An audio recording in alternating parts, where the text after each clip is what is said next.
Knowledge and skills are like gold, a currency you will transform into something more valuable than you can imagine. It's similar to one of your tweets, which is eventually the time that was not spent on learning skills will catch up to you and the fall will be painful. Well, life can be kind of difficult, right? You don't really know sometimes where you're headed. Nobody kind of gives you any kind of guidance in this world, right? And they don't tell you when you graduate college, go ahead, go Robert, you go study this. This is what, this is what your brain is suited for, et cetera, et cetera. You have to find your own path. And so for me personally, I spent years in the wilderness. So I'm gonna give this a personal spin because I think that helps a little bit. Because I can answer it inside my own body here. So I know I want to be a writer, but I can't figure out what the hell I'm going to write.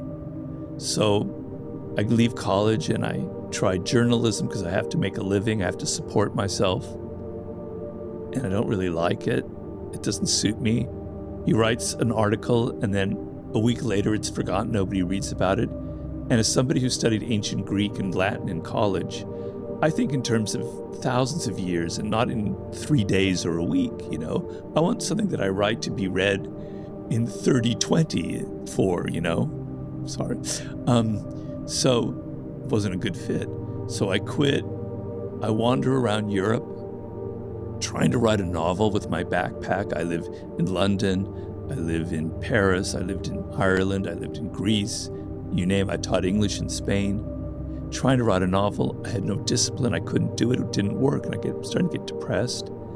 I had spent 18 years or so acquiring high levels of skill in writing, okay? I learned in journalism how to write under a deadline, under pressure, how to make it dramatic, how to make the opening sentence exciting enough to make you read on further. Trying to write novels taught me about creating stories, which is a huge part of my writing.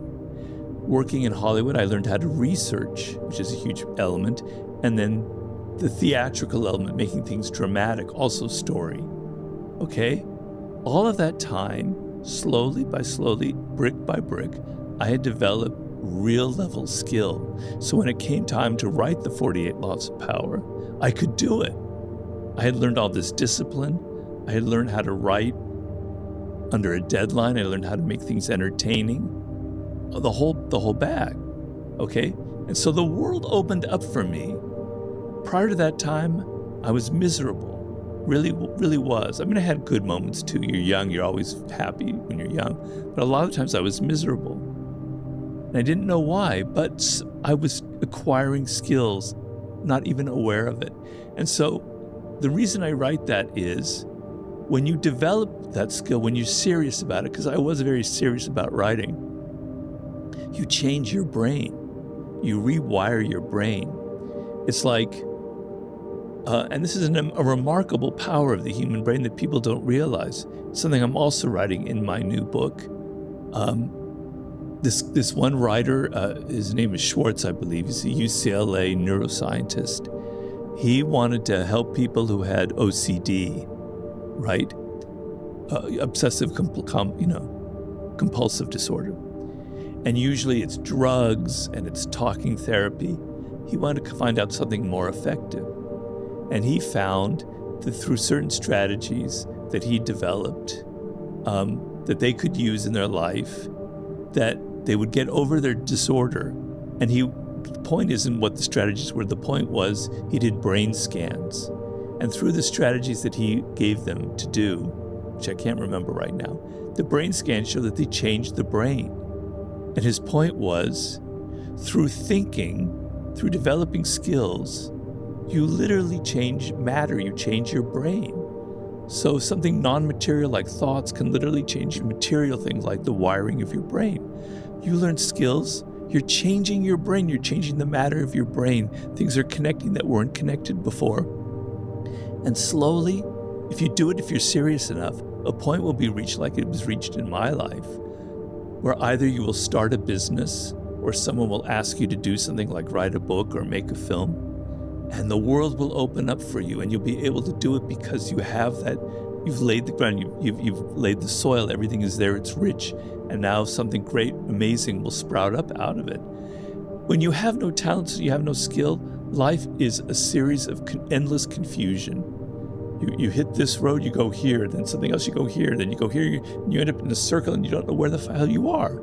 When you've got skills, zoom, you know where to go. It's not zoom, it's more like, but your head Meander. somewhere. Yeah, it's not. Yeah. I don't know if we're being filmed, but so yeah. So that's my answer to your question. If you believe as if you are confident, as if you are powerful, it will tend to be read that way, right?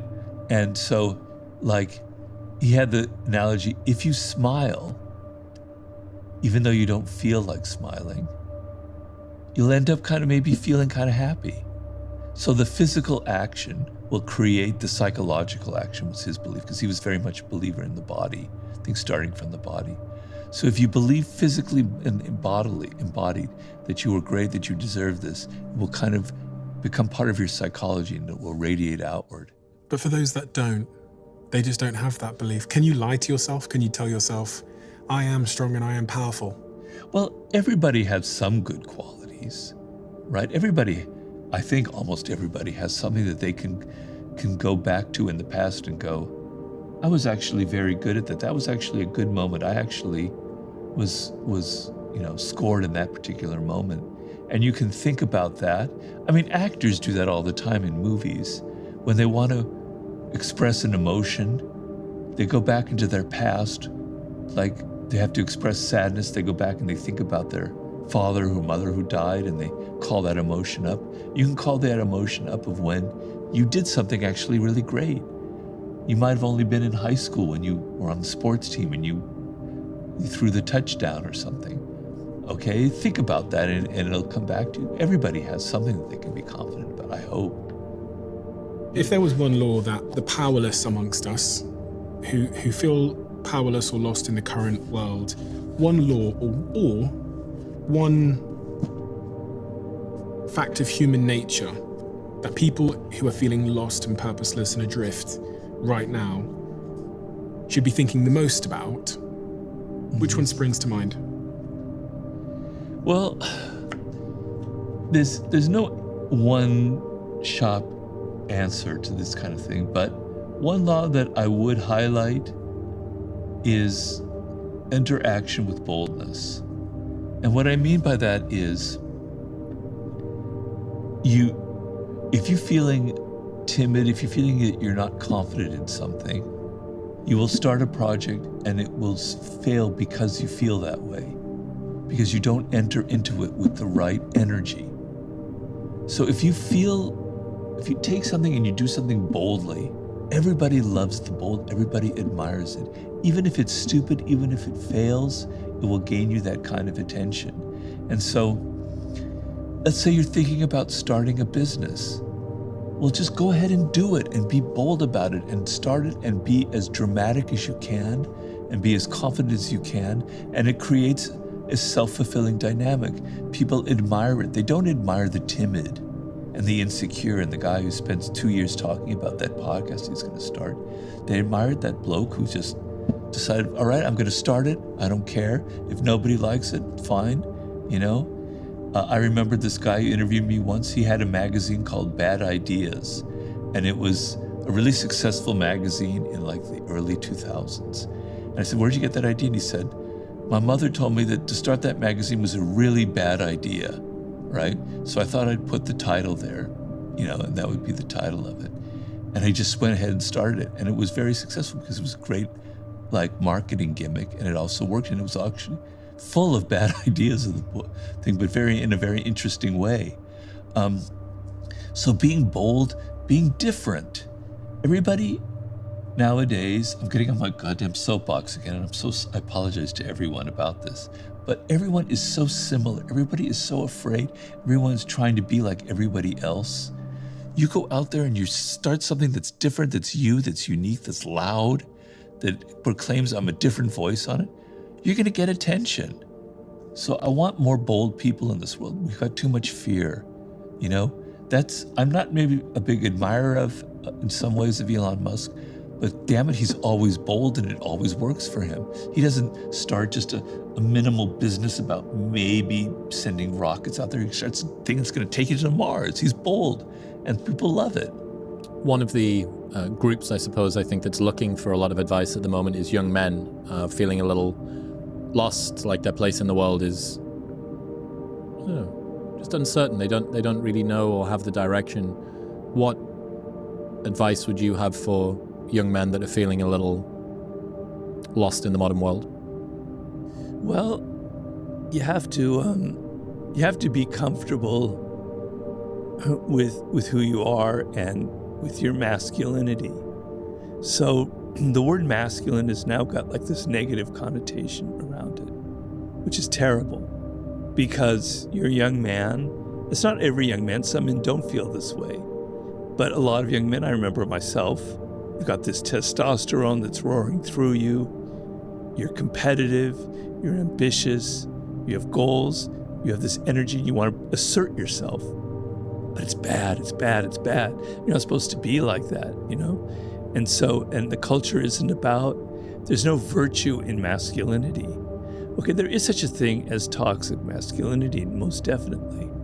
But there are virtues in being masculine, and they have to be redefined. And we have to have icons and role models for that. And so when I was growing up, oh God, I sound like, I hated that when people said that when I was a kid. So I know you're going to hate me, but I'll say that. Anyway, I can't help it because it's true.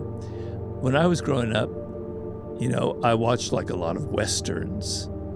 You know, it was the silent hero kind of thing, the Gary Cooper thing.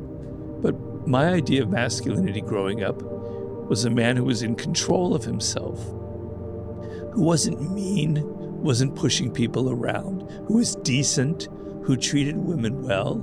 So treating women well is a masculine virtue, is a good thing. It comes from a position of strength. You're not insecure about your masculinity.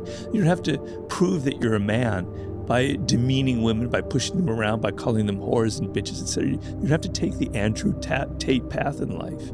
You can respect women, and respecting them is a sign of your strength, is a sign of being secure in your masculinity. You don't need to put other people down to make yourself feel better.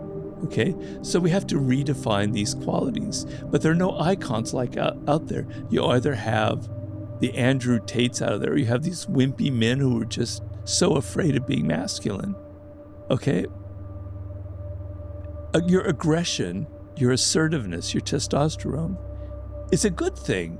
It's how things get done. It's what energizes you, what puts you in the world. What makes you ambitious. It makes you assert yourself and motivate yourself. It has to be channeled. It has to be disciplined. But you have to see, you know, we were talking about our people-pleasing things and how you reframe it. You have to see who you are and see the virtue in it and see the power in that. And it's a cultural problem because men are very confused. I didn't have that confusion when I was growing up, you know. So now it's very difficult because you're being told that all these things that you feel naturally are negative. They're only negative if you can't control them. So self-control is a very masculine quality. You're able to control yourself. You're able to control your passions. You're able to not talk too much if you don't need to talk too much. I'm not saying that women don't have, that the opposite is wrong. These are things that men naturally have because of their biology. And I'm sorry, I do believe in these things. But they're good. They're just how you use them that can be bad. And so I just wish there were more positive role models out there. I know I could be a real bastard. I could be a real asshole. I'm very competitive. When I play games, I like to win. And I can be a little bit mean about it. Okay, I mean, I'm a pleaser, but I like winning. I channeled it, all of my aggression, all of that testosterone. I'm not saying I have more than anyone, I just have normal amounts. I poured it into my books. I poured that edge, that aggression, that damn you, I don't really like you, I don't like the world, into the 48 laws of power, into here's how these are how people manipulate, these are how people can be bad and cruel, and damn it, I'm going to get at all my aggression by exposing it and showing it and being as real and direct. I channel it into something as opposed to hurting other people kind of thing. So finding ways to channel your aggressive tendencies is a positive way of being a man. You have to find whatever that is. Sports is a great example, but there are other things as well. It feels a lot like alchemy, in a way. Or actually, alchemy is taking something which is bad or useless and turning it into something which is valuable. This is taking something which is uncertain. It could go either way. You know, this desire for mastery, for conquer, for achievement,